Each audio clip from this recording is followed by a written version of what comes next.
Hi hello welcome back to another video. ഇന്നത്തെ നമ്മളുടെ video കട്ട്ലേറ്റിൻ്റെ റെസിപ്പിയാണ് കേട്ടോ. എൻ്റെ അടുത്ത് ചില വീഡിയോകളിലൊക്കെ കട്ട്ലേറ്റ് എടുത്ത് ഞാൻ സ്റ്റോർ ചെയ്യുന്ന ഇതൊക്കെ കണ്ടു കഴിഞ്ഞപ്പോൾ കുറേ പേര് എൻ്റെ അടുത്ത് കമൻറ്റിൽ ചോദിച്ചായിരുന്നു കട്ട്ലേറ്റിൻ്റെ റെസിപ്പി ഒന്ന് ഷെയർ ചെയ്യാവോ എന്നുള്ളത്. എനിക്ക് ബീഫ് കട്ട്ലേറ്റിൻ്റെ റെസിപ്പി അല്ല ഇന്ന്, അത് ഞാൻ വേറൊരു ദിവസം ഷെയർ ചെയ്യാം. ഇന്ന് ഇപ്പോൾ ഞാൻ കുറച്ച് പ്രോൺസ് കിട്ടിയിട്ടുണ്ട്, അപ്പോൾ ഞാൻ അതിൻ്റെ കട്ട്ലേറ്റാണ് ഉണ്ടാക്കുന്നത്. ഫിഷ് വെച്ചും ചിക്കൻ വെച്ചും ഒക്കെ നമുക്ക് ചെയ്യാം. പിന്നെ വീട്ടിൽ കിട്ടുന്ന മിനിമം ഇൻഗ്രീഡിയൻസ് വെച്ചിട്ടാണ് ഞാൻ ചെയ്യുന്നത്. നമ്മുടെ വീട്ടിൽ മിക്കപ്പോഴും എല്ലാ ദിവസവും ഉണ്ടാകുന്ന ഇൻഗ്രീഡിയൻസ് വെച്ചിട്ടാണ് കേട്ടോ. കുറച്ച് മസാല ആഡ് ചെയ്യും, അങ്ങനെ ഒരുപാട് സ്പൈസി ആയിട്ടല്ല എൻ്റെ ഇവിടെ ഞാൻ കട്ട്ലേറ്റ് ഉണ്ടാക്കാറുള്ളത്. സ്പൈസി ആയിട്ട് ഇരിക്കുന്നത് ഞങ്ങൾക്ക് ആർക്കും അങ്ങനെ അധികം വലിയ ഇഷ്ടമുള്ള കാര്യമല്ല. കാരണം നമ്മൾ കടയിൽ നിന്നൊക്കെ കട്ട്ലേറ്റ് മേടിക്കുമ്പോൾ അതിൻ്റെ അകത്ത് ഈ മസാലയുടെ കുത്തും പിന്നെ ഈ സവാളയും മാത്രമേ ഉണ്ടാവുള്ളൂ. കൂടുതലും വളരെ റയറായിട്ടുള്ള ചില ബേക്കറികളിൽ നിന്നാണ് എനിക്ക് നല്ല കട്ട്ലേറ്റ് കഴിക്കാൻ കിട്ടാറുള്ളത്. അപ്പം കൂടുതലും നമ്മളിവിടെ വീട്ടിൽ തന്നെ ഉണ്ടാക്കി ഞാനിങ്ങനെ സ്റ്റോർ ചെയ്യുകയാണ് ചെയ്യുന്നത് കേട്ടോ. അപ്പോൾ സ്റ്റോർ ചെയ്യുന്നത് എങ്ങനെയാണെന്നുള്ളതും പറഞ്ഞു തരാം. ഇതിൻ്റെ പ്രോസസ്സ് എങ്ങനെയാണെന്നുള്ളതും നമുക്ക് നോക്കാം. വാ. അപ്പോൾ നമ്മുടെ കട്ട്ലേറ്റിന് വേണ്ട സാധനങ്ങൾ എന്തൊക്കെയാണെന്നുള്ളത് പറയാവേ. 2 മീഡിയം സൈസ് ഓണിയൻ, ഇത് ഇപ്പോൾ ഒരെണ്ണം ചെറുതും ഒരെണ്ണം വലുതും ആയതുകൊണ്ടാണ് ഞാൻ ഇങ്ങനെ എടുത്തത്. പിന്നെ ഒരു കപ്പ് ക്ലീൻ ചെയ്ത് നീറ്റാക്കി വെച്ച് ഇതിൻ്റെ നാരൊക്കെ കളഞ്ഞ് നീറ്റാക്കി വെച്ച പ്രോൺസ് ഉണ്ട്. കുറച്ച് കറിവേപ്പില, 2 പച്ചമുളക്. ഇത് അത്യാവശ്യം നല്ല എരിവുണ്ട്. അപ്പം എരിവ് ഇപ്പോൾ ചിലപ്പോൾ ഒരെണ്ണമേ ഞാൻ ഇടുകയുള്ളൂ കേട്ടോ, എൻ്റെ എരിവ് നോക്കിയിട്ട്. പിന്നെ കുറച്ച് മല്ലിയില, 1 പാക്കറ്റ് ബ്രെഡ്. ഇതിൻ്റെ 1 പാക്കറ്റ് ബ്രെഡൊന്നും വേണ്ട കേട്ടോ, ഇത് നമുക്ക് കോട്ടിങ്ങിന് വേണ്ടിയിട്ടുള്ളതാണ്. പിന്നെ അതിൻ്റെ ഉള്ളിൽ നമ്മൾ കുറച്ചൊന്ന് ആഡ് ചെയ്യാനും വേണ്ടിയിട്ടാണ്. അപ്പോൾ ഇത്രയും സാധനങ്ങളാണ് നമുക്ക് വേണ്ടത്. ഈ മുട്ടയും കോട്ടിങ്ങിന് വേണ്ടിയിട്ടാണ് കേട്ടോ. പിന്നെ നമുക്ക് ഇത്രയും സാധനങ്ങളല്ലാതെ വേണ്ട കാര്യങ്ങളാണ്. കുറച്ച് സൺഫ്ലവർ ഓയിൽ വേണം. പിന്നെ സൺഫ്ലവർ ഓയിൽ നമ്മൾ വറുത്തെടുക്കുന്നതും സൺഫ്ലവർ ഓയിലിലാണ്. അപ്പോൾ അത് കാരണം കൊണ്ട് നമ്മളത് വഴറ്റുമ്പോഴും അതിൽ തന്നെയായിരിക്കുന്നതായിരിക്കും കേട്ടോ നല്ലത്. പിന്നെ നമ്മൾക്ക് ആവശ്യമുള്ള സാധനമാണ് പൊട്ടറ്റോ. ഇതിപ്പോൾ ഞാൻ ഇതിൻ്റെ തൊലിയെല്ലാം നല്ലതുപോലെ വാഷ് ചെയ്തിട്ട് ഇങ്ങനെ 2ആയിട്ട് കട്ട് ചെയ്തിട്ട് കുക്കറിൻ്റെ അകത്ത് കുറച്ച് വെള്ളം ഒഴിച്ചിട്ട് നമ്മൾ അതിൻ്റെ അകത്ത് ഇടുക. എന്നിട്ട് അതിൻ്റെ അകത്തോട്ട് കുറച്ച് ഉപ്പും കൂടി ചേർക്കുക. പൊടി സാധനങ്ങൾ എന്തൊക്കെയാണ് ചേർക്കേണ്ടത് എന്നുള്ളത് ഞാനത് ഇടുമ്പോൾ ഞാൻ പറയാവേ. കാരണം എനിക്കങ്ങനെ എക്സാക്ട്ലി എത്ര അളവാണ് എന്നുള്ളതൊന്നും ഞാൻ എൻ്റെ ഒരു ടേസ്റ്റിനനുസരിച്ചിട്ടാണ് ഉണ്ടാക്കിയെടുക്കാറുള്ളത് കേട്ടോ. അപ്പം കുറച്ച് ഉപ്പിടുക. നമ്മളിത് വെള്ളം ഒഴിക്കുക, പൊട്ടറ്റോ മുങ്ങിക്കിടക്കുന്ന മാതിരി. മുങ്ങിക്കിടക്കുന്ന പോലെ വേണമെന്നില്ല, കുറച്ചത് വേഗം പാകത്തിനുള്ള വെള്ളം ഒഴിക്കുക. എന്നിട്ട് അതൊന്ന് അടച്ച് നമുക്കത് ഒരു 2-3 വിസിൽ വരുന്നത് വരെ വയ്ക്കാം. ഇനിയിപ്പോൾ നമുക്ക് ആദ്യം ഈ പ്രോൺസ് ഒന്ന് വേവിച്ചെടുക്കണം. ഈ പ്രോൺസും ഒന്ന് വെന്ത് വരണം, ഈ പൊട്ടറ്റോയും ഒന്ന് വെന്ത് വരണം. ആ സമയം കൊണ്ട് നമുക്ക് ബാക്കിയുള്ള കാര്യങ്ങളെല്ലാം അരിഞ്ഞൊക്കെ നീറ്റാക്കി വയ്ക്കാം. ഇഞ്ചി, വെളുത്തുള്ളി ഇതൊക്കെ ചേർക്കേണ്ട ആൾക്കാർക്ക് വേണമെങ്കിൽ ചേർക്കാം കേട്ടോ, അതൊക്കെ ഓപ്ഷണലാണ്. അപ്പം എനിക്കിതിപ്പോൾ കുറച്ചുണ്ടാക്കാൻ വേണ്ടിയിട്ടാണ്. ബീഫിൻ്റെ ഒക്കെ ചെയ്യുമ്പോൾ നമ്മൾ ഇഞ്ചിയും വെളുത്തുള്ളിയൊക്കെ എന്തായാലും ഞാൻ ചേർക്കും കേട്ടോ. ഇതിപ്പോൾ ഞാൻ കുറച്ച് സൺഫ്ലവർ ഓയിൽ ഒഴിച്ചിട്ടുണ്ട്. എന്നിട്ട് അതിലേക്ക് നമ്മൾ ഈ പ്രോൺസ് ഇടുകയാണേ. ഇതിൽ കുറച്ച് വെള്ളമുണ്ട്, ഞാൻ അതൊന്ന് കളയട്ടെ. ഓക്കെ, ഞാൻ ഇപ്പോൾ ഈ പ്രോൺസ് ഇട്ടു. ഇനിയിപ്പോൾ ഈ പ്രോൺസിലേക്ക് നമുക്ക് കുറച്ച് ഉപ്പും മുളക് പൊടി മസാലയും ചേർത്തിട്ട് അത് വേവിച്ചെടുക്കാം കേട്ടോ.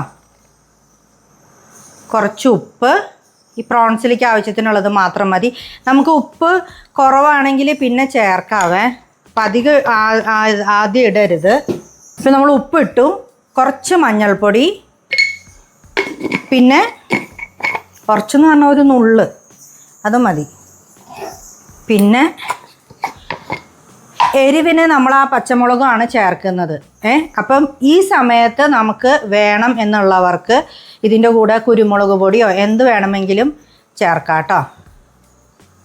ഞാൻ നിറച്ചൊരു സ്പൂൺ, ഇത് കാശ്മീരി ചില്ലി പൗഡറാണ്, 1 സ്പൂൺ മുളക് പൊടി ഇടുന്നുണ്ട്. ഇതിപ്പോൾ ഇതിൻ്റെ അകത്തുനിന്ന് വെള്ളം ഇറങ്ങുന്നുണ്ട് നല്ലതുപോലെ. നമ്മൾ ആവശ്യത്തിന് ഇത്രയാണ് ഞാൻ മസാല ചേർത്തിരിക്കുന്നത്. ചിക്കനൊക്കെ ചേർക്കുന്ന ചിക്കൻ മസാല നമ്മുടെ കയ്യിലുണ്ട് എന്നുണ്ടെങ്കിൽ അത് 1 സ്പൂൺ ഇട്ട് കൊടുക്കാം കേട്ടോ.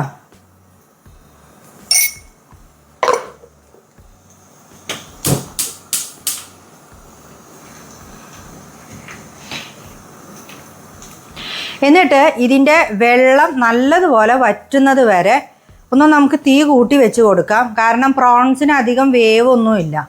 അപ്പം പെട്ടെന്ന് ഈ വെള്ളം വറ്റുന്നതിന് ആകുമ്പോഴത്തേനും ഇതൊന്ന് വെന്തും കിട്ടിക്കോളും.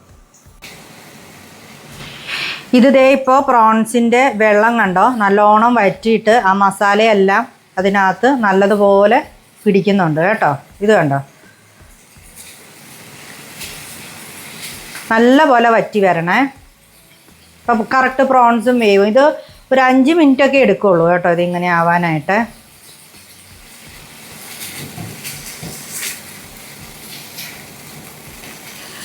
പൊട്ടറ്റോ ഒരു 3-4 വിസിൽ വന്നു കേട്ടോ. ഒരു 2-3 നമ്മുടെ ഓരോരുത്തരുടെ പ്രഷർ കുക്കറിൻ്റെ ഇതനുസരിച്ചിട്ട് ഇരിക്കും. ഞാനൊരു 3-4 വിസിൽ കൊടുത്തു. എന്നിട്ട് അത് ഞാൻ ഓഫ് ചെയ്ത് വെച്ചിട്ടുണ്ട്. ഞാൻ തുറന്നിട്ടില്ല ഇപ്പോൾ.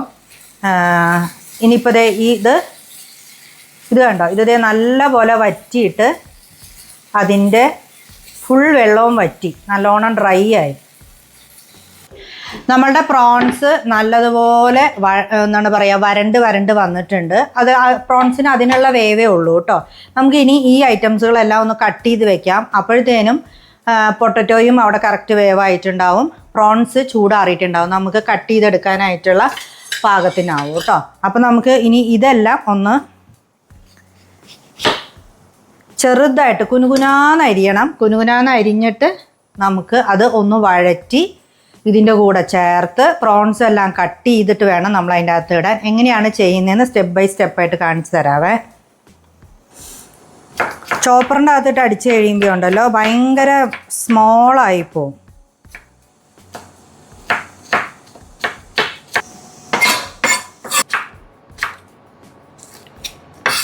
അപ്പം ഞാൻ 2 ചില്ലി എടുത്തിട്ടുണ്ട്. അതിനി നോക്കാം എങ്ങനെയാണ് വരുന്നത് എന്നുള്ളത്. ഈ കറിവേപ്പിലയും എല്ലാം നമ്മൾ കുനുകുനാന്ന് അരിയണം കേട്ടോ. ഇത് ഏറ്റവും വലിയ രസം ഇതിങ്ങനെ ഉണ്ടാക്കുമ്പോഴേ ഇതിൻ്റെ പകുതി തീരും എന്നുള്ളതാണ്. ഇത് ഇങ്ങനെ തിന്നാണ് നല്ല ടേസ്റ്റ്. അത് നമ്മൾ കുറച്ച് സവാളയും കൂടിയൊക്കെ ആഡ് ചെയ്താലും ഉണ്ടല്ലോ. കഴിച്ചു നോക്കിയടാ.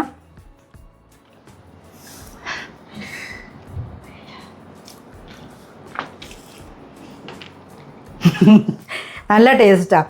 ഇനി നമുക്ക് ഈ ഐറ്റംസുകൾ ഇതിൻ്റെ അകത്തോട്ടിട്ട് നന്നായിട്ട് വഴറ്റിയെടുക്കാം കേട്ടോ. വേറെ ചട്ടിയൊന്നും എടുക്കുന്നില്ല കേട്ടോ, പാനൊന്നും എടുക്കുന്നില്ല. അതിലേക്ക് തന്നെ കുറച്ചും കൂടി ഓയിൽ ഒഴിച്ചിട്ട് നമ്മൾ ഈ ഐറ്റംസുകൾ മുഴുവനും അതിൻ്റെ അകത്തിട്ട് വഴറ്റാണ് ചെയ്യുന്നത് കേട്ടോ. മല്ലിയില ഞാൻ ഇട്ടിട്ടില്ല.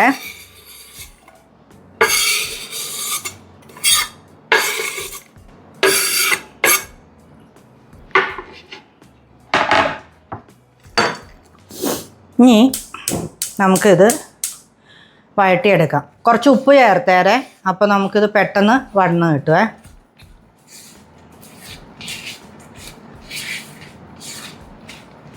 ഞാൻ ഇച്ചിരി ഉപ്പ് ചേർക്കുന്നുണ്ട്.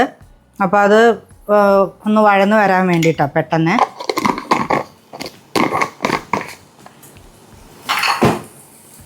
ഞാൻ പറഞ്ഞ പോലെ ഇഞ്ചിയും വെളുത്തുള്ളിയൊക്കെ ചേർക്കാൻ താല്പര്യമുള്ള ആൾക്കാർക്ക് ചേർക്കാം.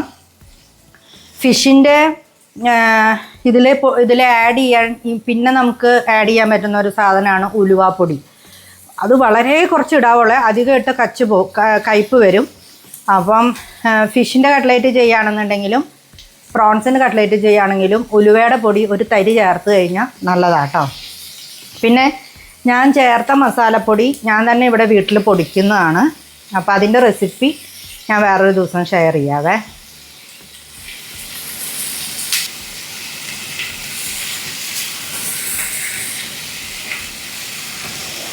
ഇത് സിമ്മിലിട്ട് വെച്ചേക്കാം. എന്നിട്ട് അത് അവിടെ ഇരുന്ന് പയ്യെ ഇരുന്ന് വഴന്ന് റെഡി ആവട്ടെ. അപ്പോഴത്തേനും നമുക്ക് ഈ പൊട്ടറ്റോ ഒന്ന് സ്മാഷ് ചെയ്യണം. പിന്നെ ഈ പ്രോൺസ് ഒന്ന് ചെറിയ പ്രോൺസാണ്, വലിയ പ്രോൺസ് ആണെങ്കിൽ ഒരു 3-4 പീസാക്കാം. വലിയ പ്രോൺസ് ഒരു 3-4 പീസും, ചെറിയ പ്രോൺസൊക്കെ ആണെങ്കിൽ അങ്ങനെ തന്നെ ഇട്ടാലും കുഴപ്പമൊന്നുമില്ല. ഒരു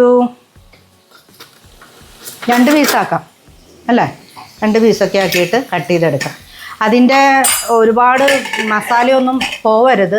ആ കട്ട് ചെയ്തെടുക്കുമ്പോൾ അത് ഫുള്ള് വടിച്ച് ഇതിൻ്റെ അകത്തോട്ട് ഇടണം കേട്ടോ. ഫ്ലേവർ അതിലുള്ള ആ ഒരു ഇത് മാത്രമേ ഇതിൻ്റെ അകത്ത് ഫ്ലേവറായിട്ട് വരുന്നുള്ളൂ. വേറെ എക്സ്ട്രാ പൊടികൾ കാര്യങ്ങളൊന്നും നമ്മൾ ചേർക്കുന്നില്ല. ദേ പൊട്ടറ്റോ നമ്മൾ ഇങ്ങനെ വേവിച്ചെടുത്തിട്ടുണ്ട്.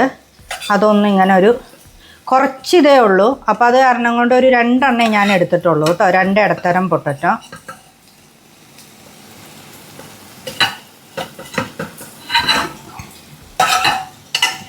വെള്ളമൊന്നും ഇല്ലാണ്ട് നമ്മളിത് എടുക്കാം.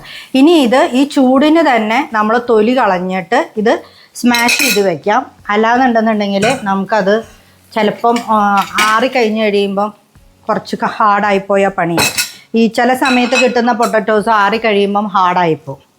അപ്പം ഞാൻ ആ റിസ്ക് നിൽക്കുന്നില്ല. ഇത് നമുക്ക് ചൂടിന് തന്നെ ഇതിൻ്റെ തൊലി പൊളിച്ചിട്ട് നമുക്ക് സ്മാഷ് ചെയ്തെടുക്കാം.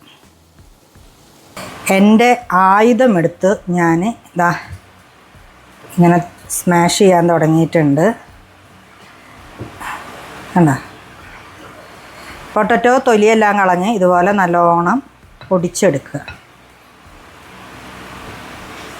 പിന്നെ ഒരു കാര്യം പറയാനുള്ളത്, നമ്മൾ പൊട്ടറ്റോ തൊലി കളഞ്ഞിട്ട് അല്ലാണ്ട് നമ്മൾ വേവിച്ചെടുക്കില്ലേ, അതുപോലെ വേവിച്ചെടുക്കുമ്പോൾ ഉണ്ടാകുന്ന പ്രശ്നം വെള്ളം കൂടുതലാകാനായിട്ടുള്ള സാധ്യതയുണ്ട്. അപ്പം അങ്ങനെ ചെയ്യുന്നതിനെ കഴിഞ്ഞ് നല്ലത് തൊലിയോടുകൂടി തന്നെ 2ആയിട്ടൊന്ന് കട്ട് ചെയ്തിട്ടിട്ട് ഒന്ന് വിസിലടിപ്പിച്ചെടുത്താൽ മതി. ഇപ്പോൾ നമ്മളുടെ സവാളയെല്ലാം നന്നായിട്ട് വഴന്ന് വന്നിട്ടുണ്ട്. ഇത്രയൊക്കെ ആയാൽ മതി കേട്ടോ. ഇതിലോട്ട് നമ്മൾ ഈ പൊട്ടറ്റോൻ്റെ ഈ മിക്സ് ചേർക്കുകയാണ്.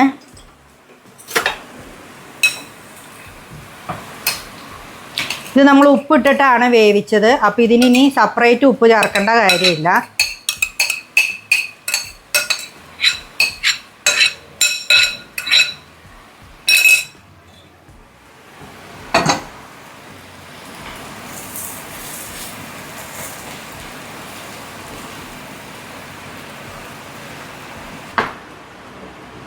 ശരിക്കും പറഞ്ഞാൽ ഈ പ്രോൺസ് അരിയേണ്ട കാര്യമൊന്നുമില്ല കേട്ടോ. നമുക്ക് കുഞ്ഞതാണെങ്കിൽ നമുക്ക് അങ്ങനെ തന്നെ ഇടാം. ഇല്ലെങ്കിൽ ഈ പ്രോൺസ് ഒരു 2ഓ 3ഓ ഒക്കെ ആയിട്ടൊന്ന് കട്ട് ചെയ്തിട്ട് ഇടുക. ഇതിൻ്റെ ഈ മസാല പോവാണ്ട് നോക്കണേ. നിങ്ങൾ ഈ പ്രോൺസ് ഇങ്ങനെ തന്നെ ഒന്ന് ചെയ്ത് നോക്കണം കേട്ടോ. ഇപ്പോൾ ഈ മസാലകൾ മാത്രം ഇട്ടിട്ട് അതിൻ്റെ കൂടെ കുറച്ച് തേങ്ങാപ്പാലും കൂടി ചേർക്കുക. ഉലുവാപ്പൊടി ചേർക്കാൻ മറക്കരുത്. കുറച്ച് തേങ്ങാപ്പാലും കൂടി ചേർത്തിട്ട് നമ്മളൊന്ന് ഫ്രൈ ചെയ്ത് വെച്ച് വലിയ വലിയ പ്രോൺസ് ഉണ്ടല്ലോ, അത് ഫ്രൈ ചെയ്യാൻ പറ്റിയ റെസിപ്പിയാണിത്. ഒന്ന് ട്രൈ ചെയ്ത് നോക്കൂ കേട്ടോ. ഇതിൻ്റെ ഒപ്പം തന്നെ നമുക്ക് ഈ മല്ലിയിലയും കൂടി ചോപ്പ് ചെയ്ത് ചേർക്കാം കേട്ടോ.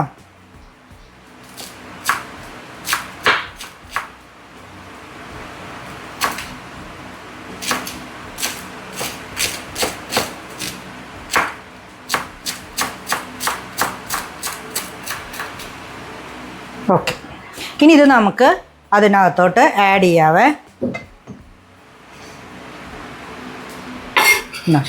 നമ്മളുടെ പ്രോൺസ് കട്ട് ചെയ്തതും മല്ലിയിലയും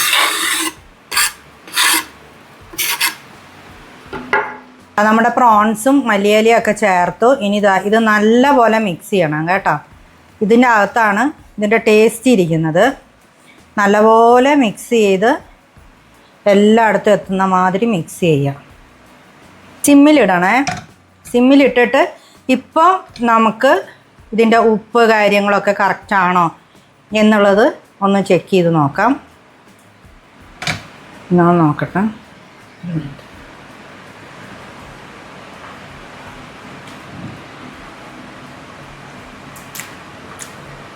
അത് ഇങ്ങനെ തന്നെ നല്ല ടേസ്റ്റാണ്.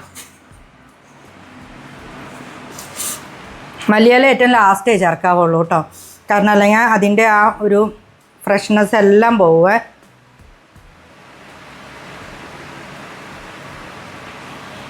ഇനി നമുക്ക് ചെയ്യേണ്ട കാര്യം ഇത്രയേ ഉള്ളൂ. ഇതൊന്ന് ആറണം. ആറിക്കഴിഞ്ഞ് കഴിയുമ്പോൾ നമുക്ക് അത് എന്താണ് പറയുക, ഇപ്പം ഇതിൻ്റെ ഒരു കൺസിസ്റ്റൻസി നിങ്ങൾ കണ്ടായിരുന്നു. ഇത് വേണ്ട, ഇങ്ങനെ അധികം വെള്ളമൊന്നും ഉണ്ടാവരുത് കേട്ടോ. വെള്ളം ഉണ്ടെങ്കിൽ നമുക്ക് ഷേപ്പിന് പിടിച്ചെടുക്കാനായിട്ട് ബുദ്ധിമുട്ടായിരിക്കും. ഒരുപാട് ഡ്രൈ ആയി പോയിട്ടുണ്ടെന്നുണ്ടെങ്കിൽ അത് കട്ട്ലേറ്റ് പൊട്ടിയും പോകും.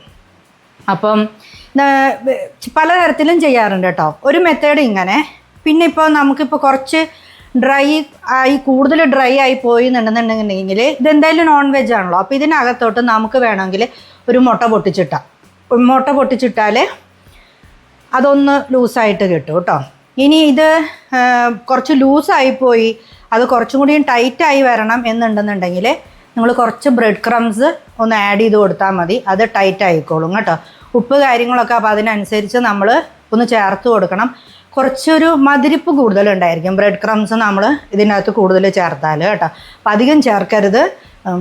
ഡ്രൈ ആയിട്ട് തന്നെ ഇങ്ങനെ എല്ലാ കാര്യങ്ങളും ആക്കിയെടുക്കുക, മാക്സിമം വറ്റിച്ചെടുക്കാനായിട്ട് നോക്കുക. ഇത് നല്ലതുപോലെ ആറിയതിന് ശേഷം മാത്രം നമുക്കിത് ഷേപ്പാക്കാം. അപ്പോൾ അതിന് മുമ്പ് നമുക്ക് മുട്ട അടിച്ച് വെക്കണം, പിന്നെ ബ്രെഡ് ക്രംസും റെഡിയാക്കി വെക്കണം. അപ്പോൾ ഇതൊന്ന് ആറട്ടെ, ഞാനൊന്ന് എടുത്ത് ഫാനിൻ്റെ അടുത്തോട്ട് വെക്കട്ടെ, അപ്പോഴത്തേന് ഇതെല്ലാം റെഡിയാക്കി എടുക്കാവേ. അപ്പോൾ ഞാൻ മിക്സിയുടെ വലിയൊരു ജാർ എടുത്തിട്ടുണ്ട്. അതിലേക്ക് നമ്മൾ ബ്രെഡ് ഇങ്ങനെ പൊട്ടിച്ചിട്ടിട്ട് നമുക്ക് ബ്രെഡ് ക്രംസ് ഉണ്ടാക്കിയെടുക്കാം. ജസ്റ്റ് ഒരു 3-4 അടി അടിച്ചാൽ മതി കേട്ടോ. പിന്നെ ഇതിനകത്ത് മുട്ട ചെയ്യുന്നത്, ഒരു മുട്ടയാണ് ഞാൻ എടുത്തിരിക്കുന്നത്, ഒരു മുട്ട തന്നെ മതിയാവും കേട്ടോ. നമുക്ക് ഒരു മുട്ടയ്ക്കകത്ത് കുറച്ച്, ഇതിപ്പം കുറച്ചല്ലേ ഉള്ളൂ, അതുകൊണ്ട് നമുക്ക് പിന്നെ വേണമെങ്കിൽ ചേർത്ത് കൊടുക്കാവേ. ഒരു മുട്ട എടുക്കുക, അതിനകത്തോട്ട് കുറച്ച് ഉപ്പിടുക.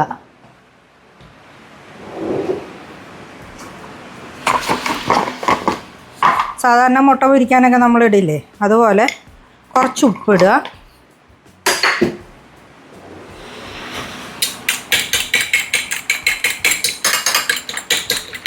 നല്ല പോലെ അടിച്ച് വയ്ക്കുക. ഇതിങ്ങനെ ഒരു വട്ടത്തിലുള്ള ഒരു ബോളിൽ വെക്കുന്നതായിരിക്കും നല്ലത്, കാരണം നമ്മൾ ആ ഷേപ്പിലുള്ള കട്ട്ലേറ്റ് ഇങ്ങനെ മുക്കി എടുക്കാനായിട്ട് നമുക്ക് എളുപ്പമായിരിക്കും കേട്ടോ. ഒരു മുട്ട നമ്മളിത് അടിച്ച് വെച്ചു. ഇനി ബ്രെഡ് ക്രംസ് ഒന്ന് പൊടിച്ചെടുക്കട്ടെ. ബ്രെഡ് ക്രംസ് നമ്മൾ പൊടിച്ചെടുത്തിട്ടുണ്ട്. ഇങ്ങനെ പൊടിക്കുന്ന ബ്രെഡ് ക്രംസ് ആണ് കേട്ടോ നമ്മൾ അതിനകത്തോട്ട് വേണമെങ്കിൽ ആഡ് ചെയ്യാം എന്ന് ഞാൻ പറഞ്ഞത്.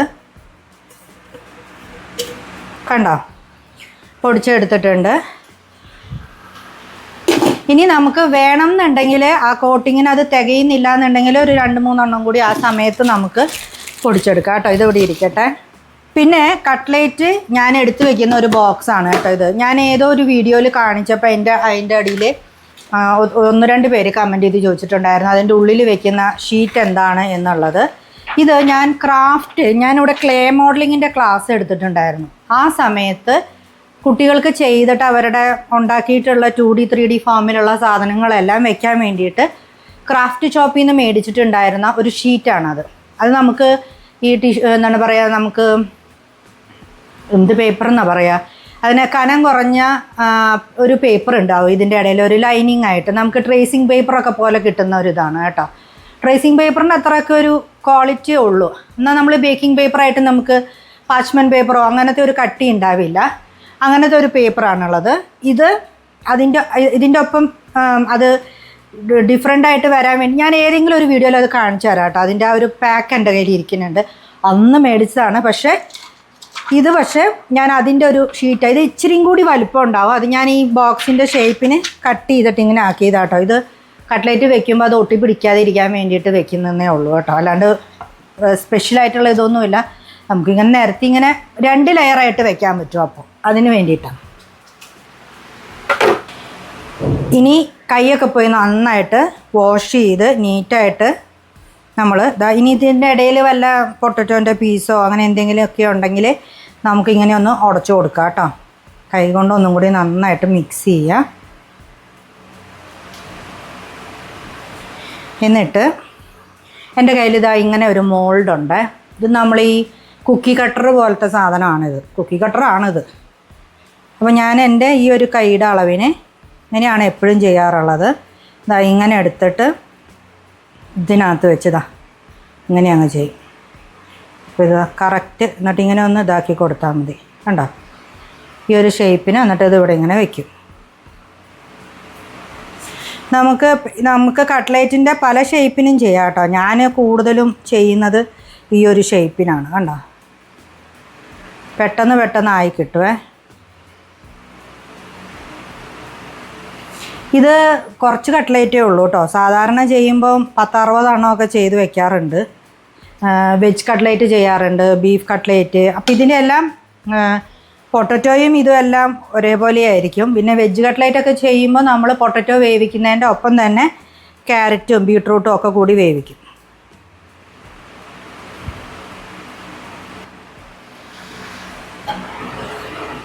അതെ, നമുക്ക് ഒരു 10-12 കട്ട്ലേറ്റ് കിട്ടിയിട്ടുണ്ട് കേട്ടോ.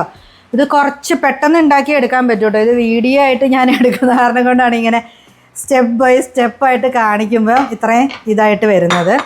ഇനി നമ്മൾ ചെയ്യേണ്ട ഒരു കാര്യം എന്ന് പറഞ്ഞാലുണ്ടല്ലോ, നമുക്ക് ഈ സാധനങ്ങൾ നമ്മളുടെ 2 കൈ ഒരുമിച്ച് വർക്ക് ചെയ്യണം. ഞാൻ അങ്ങനെയാണ് ചെയ്യാറുള്ളത്. ഇതാ ഈ മുട്ടയ്ക്കകത്ത് ഇതിങ്ങനെ എടുത്തിടുക, ഇതിങ്ങോട്ട് ഇടുക. കണ്ടോ? ഇതിങ്ങനെയാകുമ്പോൾ നമുക്കിങ്ങനെ എടുക്കാൻ എളുപ്പമുണ്ടാവും.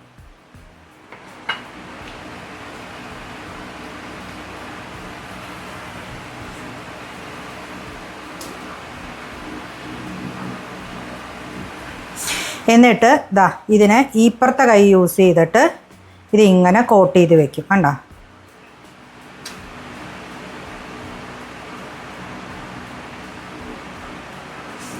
ഇങ്ങനെ ആക്കിയിട്ട് നമ്മളിതാ ഇവിടെ ഇങ്ങനെ വയ്ക്കും.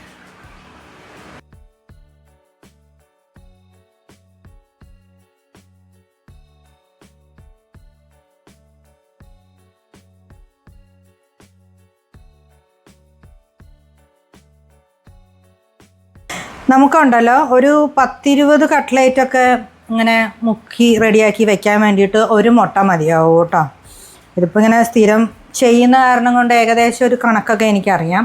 പിന്നെ ബ്രെഡ് ക്രംസ് ആണെങ്കിലും ഒരു 4-5 പീസൊക്കെ ബ്രെഡ് ക്രംസ് മതിയാവും നമുക്കിത് കോട്ട് ചെയ്ത് കറക്റ്റാക്കി വെക്കാൻ. ഈ ഷേപ്പിൽ ഇത്രയും വലുപ്പത്തിലുള്ള കട്ട്ലേറ്റ്സിൻ്റെ കാര്യമാണ് ഞാൻ പറയുന്നത്. പിന്നെ നമുക്ക് ഈ ബ്രെഡ് ക്രംസ് ബാക്കി ഉണ്ടെന്നുണ്ടെന്നുണ്ടെങ്കിൽ ഒന്ന് നല്ല പോലെ ചട്ടിക്കകത്ത് ഇട്ട് ഒന്ന് ചൂടാക്കണം. ചൂടാക്കി കഴിയുമ്പോൾ അതിൻ്റെ അകത്തെ ഈർപ്പം മുഴുവനും പോകും. ഈർപ്പം മുഴുവനും പോയി കഴിയുമ്പോൾ നമുക്കതൊരു ബോക്സിൻ്റെ അകത്ത് ഇട്ടിട്ട് അടച്ച് നമുക്ക് ഫ്രിഡ്ജിൻ്റെ അകത്ത് സൂക്ഷിച്ച് വെക്കാം. അടുത്ത പ്രാവശ്യം കട്ട്ലേറ്റ് ഉണ്ടാക്കുമ്പോൾ നമുക്കത് എടുക്കാനായിട്ട് പറ്റും കേട്ടോ. എഗ്ഗ് ഇങ്ങനെ ഒരുപാട് ഇങ്ങനെ വീഴാൻ പാടില്ല. നമ്മൾ ഈ ബ്രെഡ് ക്രംസിലേക്ക് ഈ കട്ട്ലേറ്റ് ഇടുമല്ലോ, അപ്പോൾ അങ്ങനെ എഗ്ഗ് ഇങ്ങനെ ഒരുപാട് വീഴാതെ നോക്കിയാൽ മതി. നമുക്ക് അങ്ങനെ എടുത്ത് സൂക്ഷിച്ച് വയ്ക്കാം. അപ്പോൾ അത് വേസ്റ്റ് ഒന്നും ആവില്ല കേട്ടോ. പിന്നെ അല്ലെങ്കിൽ നമുക്ക് അടുത്ത പ്രാവശ്യം ഉണ്ടാക്കുമ്പം ഇതിൽ കോട്ട് ചെയ്യാനായിട്ട് എടുക്കാം. അല്ലാന്നുണ്ടെങ്കിൽ നമുക്ക് എന്താണ് പറയുക, കട്ട്ലേറ്റിൻ്റെ വെജ് കട്ട്ലേറ്റിൻ്റെ ഒക്കെ ഒപ്പം ഉണ്ടാക്കുന്ന സമയത്ത് ഇത് അതിനകത്തോട്ട് ചേർത്ത് കൊടുത്ത് നമുക്ക് ഉണ്ടാക്കാം.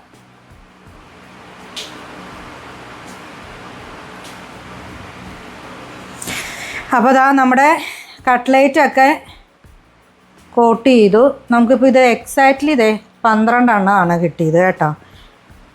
ഇത് വേണ്ട, ഇതിപ്പോൾ ഇത്രയും മുട്ടയും ബാക്കിയുണ്ട്, ഇത്രയും ബ്രെഡ് ക്രംസും നമുക്ക് ബാക്കിയുണ്ട്. അപ്പം ഞാൻ ചെയ്യുമ്പോൾ എപ്പോഴും ചെയ്യാറുള്ളതെന്ന് പറഞ്ഞു കഴിഞ്ഞാൽ ഇപ്പം ഒരു 10-50 എണ്ണമൊക്കെ ഒരുമിച്ചാണ് ചെയ്യാറുള്ളത് കേട്ടോ. ഒരു 50-60 എണ്ണത്തിനൊക്കെ നമുക്കൊരു 2 മുട്ട മതി. പിന്നെ ഒരു 7-8 പീസ് ബ്രെഡും ഒക്കെ മതിയായിരിക്കും നമുക്കത്. പിന്നെ അതിൻ്റെ അകത്ത് ചേർക്കുന്നുണ്ടെങ്കിൽ ബ്രെഡ് കുറച്ചും കൂടി നമ്മൾ കൂടുതൽ പൊടിച്ച് നമ്മൾ വെക്കുക.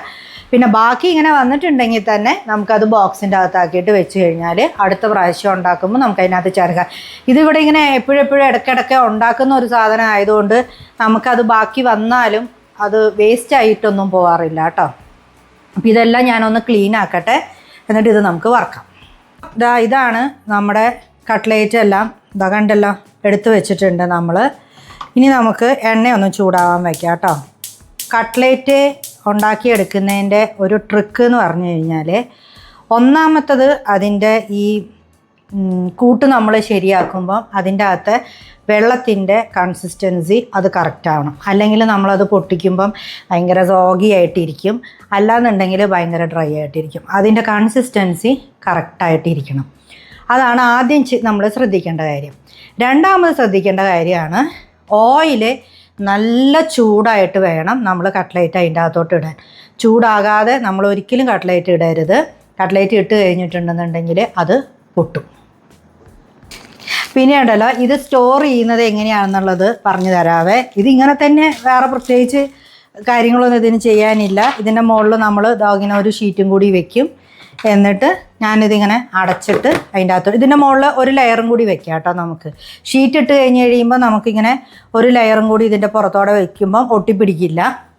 എന്നിട്ട് അത് അടച്ച് ഫ്രീസറിൻ്റെ അകത്ത് വെക്കും. അതിപ്പോൾ ഏത് ബോക്സിൻ്റെ അകത്ത് വെക്കുകയാണെന്നുണ്ടെങ്കിലും നമുക്ക് അങ്ങനെ ചെയ്യാം. ബട്ടർ പേപ്പർ ഇട്ടിട്ടും നമുക്ക് ഇങ്ങനെ വെക്കാം കേട്ടോ. ബട്ടർ പേപ്പർ ഇങ്ങനെ നീളത്തിൽ കട്ട് ചെയ്തിട്ടിട്ട് അതിൻ്റെ പുറത്ത് വെച്ചിട്ടുണ്ടെന്നുണ്ടെങ്കിൽ നമുക്ക് ഫ്രീസറിൻ്റെ അകത്ത് സ്റ്റോർ ചെയ്യാം. ഒരു 2 ആഴ്ച ഒക്കെ വരെ സുഖമായിട്ട് അത് ഇരുന്നോളും. എത്ര നാൾ ഇരിക്കുമെന്ന് എനിക്ക് അറിഞ്ഞുകൂടാ. ഒരു മാക്സിമം ഞാനിവിടെ ഒരു 2 ആഴ്ച വരെയൊക്കെ വെച്ചിട്ടുള്ളൂ. ഒരാഴ്ചയൊക്കെ ആകുമ്പോഴത്തേനെ ഓൾമോസ്റ്റ് ഒക്കെ തീരും. പിന്നെ ഒരുപാട് ഉണ്ടാക്കുമ്പോഴാണ് 2 ആഴ്ചത്തേക്കൊക്കെ ഉണ്ടാവുക. നമുക്ക് ബ്രേക്ക്ഫാസ്റ്റിന് ഇങ്ങനെ ചെയ്ത് വെച്ചാൽ, ഞാൻ അന്ന് കാണിച്ചില്ല ഒരു വീഡിയോയിൽ, പെട്ടെന്ന് നമുക്ക് എടുത്ത് അതിൻ്റെ തണുപ്പ് കളഞ്ഞിട്ട് ഫ്രൈ ചെയ്തെടുക്കാൻ പറ്റും. ഓവൻ്റെ അകത്ത് ഒരു 1 മിനിറ്റ് അല്ലെങ്കിൽ ഒരു 2 മിനിറ്റൊക്കെ നമ്മളിത് എടുത്തിട്ട് വെച്ചിട്ടുണ്ടെന്നുണ്ടെങ്കിൽ അതിൻ്റെ തണുപ്പ് പോയി കിട്ടും. ഒന്ന് ചൂടാക്കാൻ വെച്ചാൽ മതി, അതിൻ്റെ തണുപ്പ് പോയി കിട്ടും. എന്നിട്ട് നമുക്ക് ഇങ്ങനെ എടുത്തിട്ട് ഓയിലിൻ്റെ അകത്തിട്ട് ഫ്രൈ ചെയ്തെടുക്കാം കേട്ടോ. അപ്പം അത് അത്ര ഈസിയാണ്. ഇത് സ്റ്റോർ ചെയ്യാനും പ്രത്യേകിച്ച് പണിയൊന്നുമില്ല. ഇനി നിങ്ങളിതൊന്ന് കട്ടിയായി കഴിഞ്ഞ് കഴിയുമ്പം നിങ്ങൾക്ക് ഫ്രീസറിൻ്റെ അകത്ത് ഒരുപാട് സ്പേസ് കാര്യങ്ങളൊന്നും ഇല്ല എന്നുണ്ടെങ്കിൽ നിങ്ങൾക്ക് സിപ്പ് ലോക്കിൻ്റെ കവർ ഉണ്ടല്ലോ, അതിനകത്തോട്ടാക്കിയിട്ടും നിങ്ങൾക്ക് എടുത്ത് വയ്ക്കാം. ഇതിൻ്റെ ഷേപ്പ് പോവാതെ ഒന്ന് നോക്കിയാൽ മതി കേട്ടോ. ഒന്ന് കട്ടിയായി കഴിഞ്ഞ് കഴിയുമ്പോഴേ നമ്മൾ സിപ്പ് ലോക്കിലേക്ക് ആക്കാനായിട്ട് പാടുള്ളേ. നമ്മളത് നന്നായിട്ട് ഇങ്ങനെ ഒന്ന് ചൂടായോ എന്നുള്ളതൊന്ന് നോക്കുക കേട്ടോ. നോക്കി കഴിഞ്ഞതിന് ശേഷം നമുക്കിത് ഓരോന്നോരോന്നായിട്ട് ഇട്ട് കൊടുക്കാവേ. ഉണ്ടോ?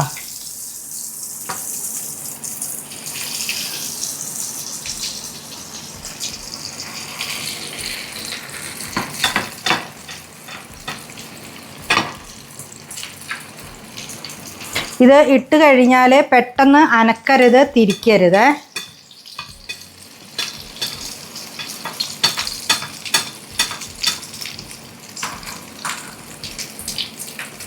ഇതിൻ്റെ ഉള്ളിലുള്ള എല്ലാ സാധനങ്ങളും നമ്മൾ വേവിച്ചിട്ടുള്ളതായത് കാരണം കൊണ്ട് പെട്ടെന്നായി കിട്ടും.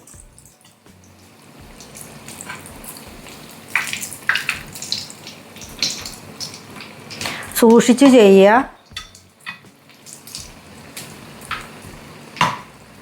അതുപോലെ തന്നെ കട്ട്ലേറ്റ് നമ്മൾ ഈ പാത്രത്തിൽ നിന്ന് എടുക്കുമ്പോഴാണെന്നുണ്ടെങ്കിലും നല്ല ചൂടുള്ളപ്പം, എണ്ണ നല്ല ചൂടുള്ളപ്പം വേണം എടുക്കാൻ കേട്ടോ. നല്ല ചൂടിന് വേണം വറുത്ത് വെക്കാനായിട്ട്. ഇത് അടുപ്പിലിട്ട് നമ്മൾ വേറെ ഓരോന്നും ചെയ്യാനായിട്ട് പോകരുത്. അന്നത് സിമ്മിലിട്ടേക്കാം, എന്നിട്ട് ആവട്ടെ എന്ന് പറയുന്നത് ചിലപ്പോൾ പെട്ടെന്ന് കരിഞ്ഞു പോകും. അല്ലാന്നുണ്ടെങ്കിൽ അത് ഒരുപാട് എണ്ണ കുടിക്കും. അപ്പോൾ സൂക്ഷിച്ച് മറിക്കുക. നമുക്ക് രണ്ടാമത്തെ ബാച്ച് ഇടാം കേട്ടോ.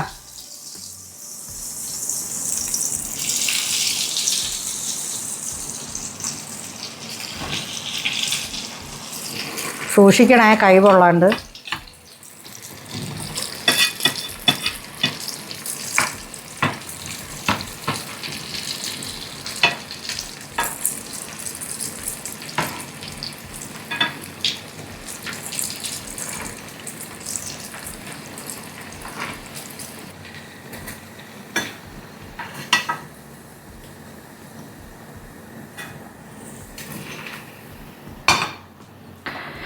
നമ്മുടെ കട്ട്ലേറ്റ് റെഡി ആയിട്ടുണ്ട് കേട്ടോ. ഇനി ഇത് നമുക്ക് ഒന്ന് പ്രസൻറ്റ് ചെയ്യാവേ.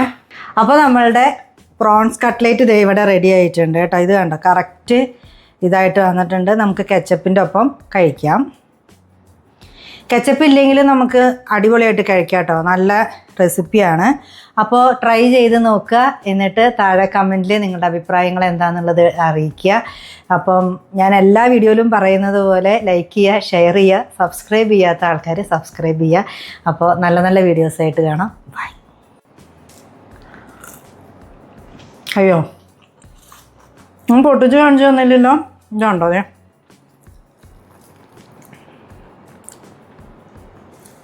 സൂപ്പർ. ഉണ്ടാക്കി നോക്കണേ.